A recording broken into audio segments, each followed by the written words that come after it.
Mutton కర్రీలో 15 వోయగ్రా tablets ని కలిపి భర్తను చంపేసింది సతీ సావిత్రి.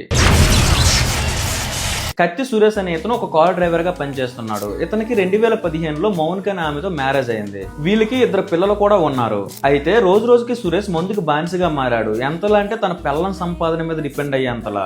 అయితే అదే టైంలో మౌనికకి అజయ్ అనే వ్యక్తితో పరిచయం ఏర్పడింది. ఆ పరిచయం ప్రేమగా మారింది. ఇక వీళ్ళిద్దరు రిలేషన్షిప్ కి వాళ్ళ హస్బెండ్ అడ్డుగా ఉన్నాడని చెప్పి తను చంపడానికి ఇద్దరు ప్లాన్ చేశారు.